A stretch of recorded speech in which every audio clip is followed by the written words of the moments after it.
Ladies and gentlemen, today, we return to one of the most unforgiving environments in modern history, the battlefields of the First World War.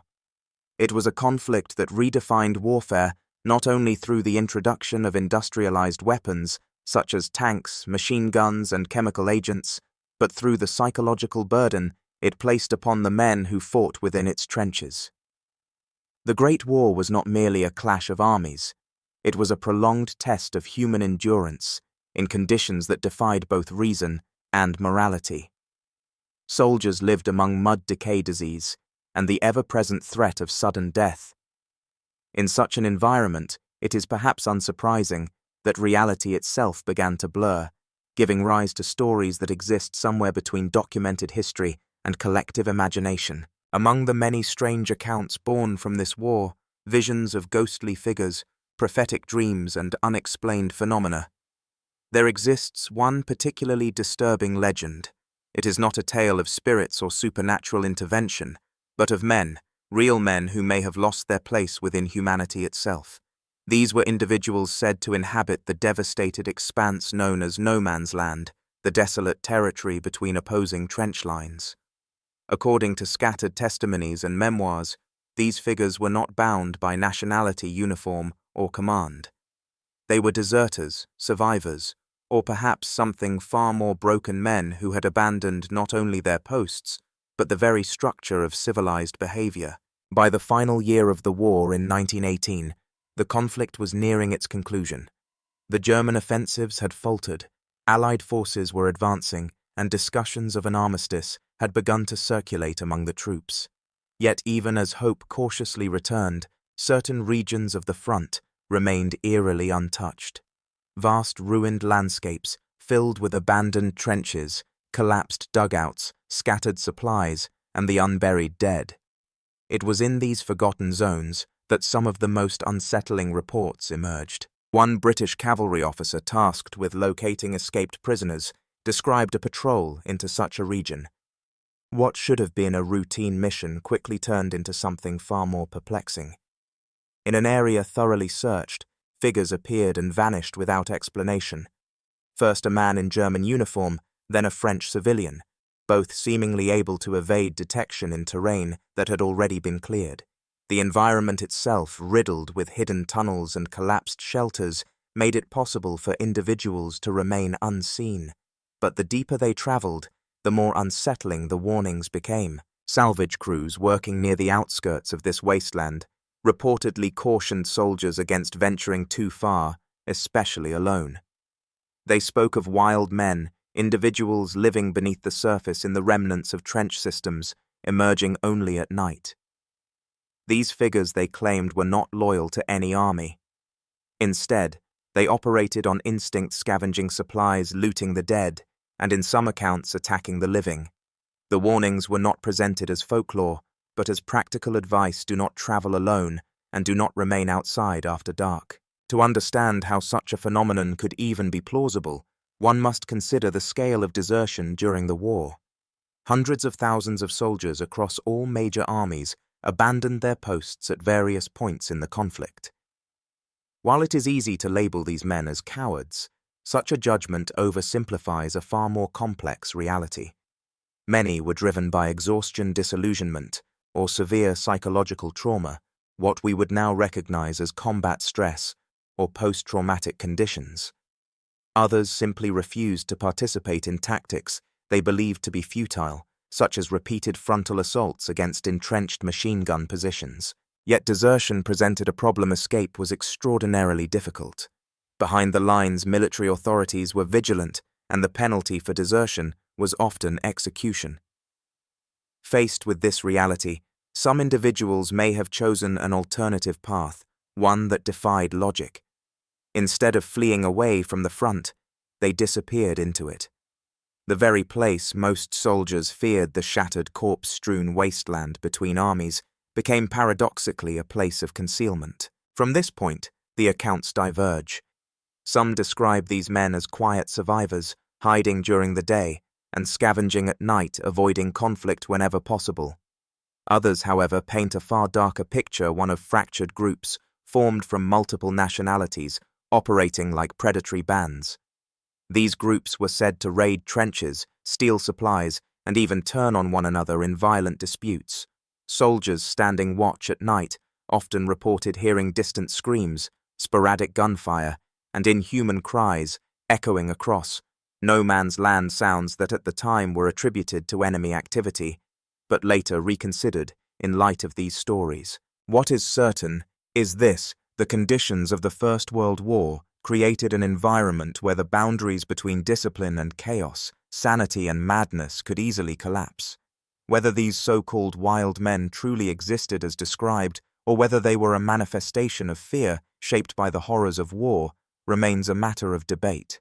But their legend endures not because it can be proven, but because it reflects something deeply human: the capacity to break under pressure and the unsettling possibilities of what may remain afterward. As we move deeper into this subject, the line between documented history and interpretation becomes increasingly difficult to define.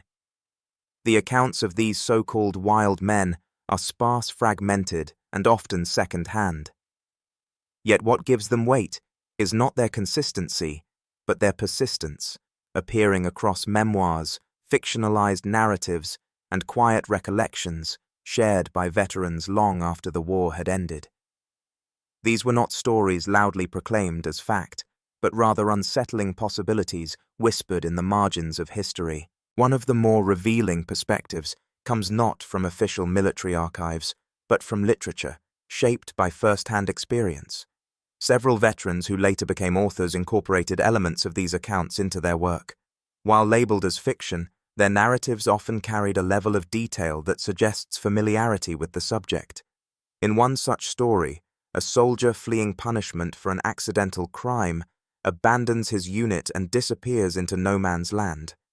There he encounters another deserter who leads him into a hidden underground shelter, a crude, decaying tunnel reinforced with rotting timber filled with the smell of earth dampness and neglect. It is not a place of refuge, but of survival in its most primitive form. Within these hidden networks, small groups reportedly lived in isolation, scavenging what they could from the battlefield. Food, water, and medical supplies were not acquired through supply chains, but taken from abandoned stores, fallen soldiers, or even stolen from nearby trenches under the cover of darkness. Life in such conditions would have demanded constant vigilance and a willingness to act without hesitation or moral restraint. Over time, it is not difficult to imagine how such individuals might begin to lose the structure of identity that once defined them as soldiers. Some of the darker accounts go even further, suggesting that prolonged exposure to these peristetes, combined with hunger injury and psychological trauma, could reduce individuals to a state resembling feral behavior. These stories describe acts of extreme violence, including the killing of wounded soldiers who had been left behind on the battlefield. In the most disturbing versions, there are even implications of cannibalism not as a ritual or intention, but as a last resort in an environment where survival itself had become the only governing principle. However, as historians have pointed out, there are alternative explanations that must be considered. The First World War was characterized by constant night operations, including trench raids carried out by small, heavily armed units. These raiding parties would cross no man's land under cover of darkness, launching sudden attacks before retreating just as quickly. Occasionally, opposing raiding groups would encounter one another in the dark, leading to chaotic close-quarters combat. The sounds of such encounters, gunfire, shouting, and screams, could easily be misinterpreted by distant observers, especially in an already heightened state of fear. Additionally, the battlefield itself was filled with wounded soldiers who could not be immediately rescued. Many lay in shell craters or collapsed trenches for hours or even days, calling out for help. To those listening from afar, these cries, distorted by distance, darkness, and emotional strain, might have taken on an almost unnatural quality. In an environment where the mind was already under immense stress, it is entirely plausible that such experiences contributed to the development of more elaborate and frightening interpretations. There is also the question of what became of any deserters who may have survived in these conditions.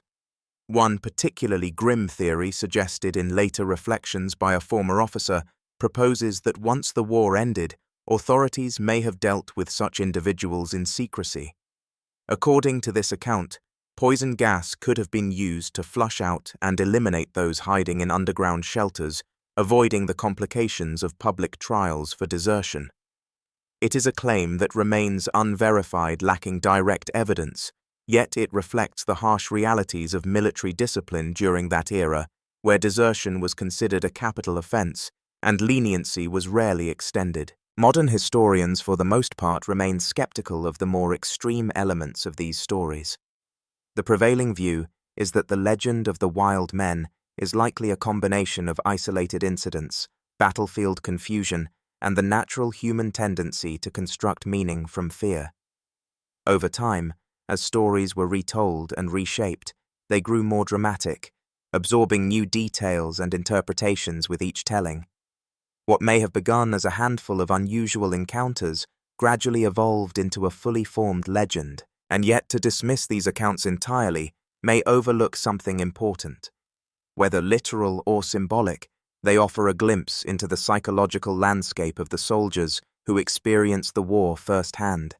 These were men who lived with constant uncertainty, who heard unexplained sounds in the darkness, and who faced the very real possibility of death every single day.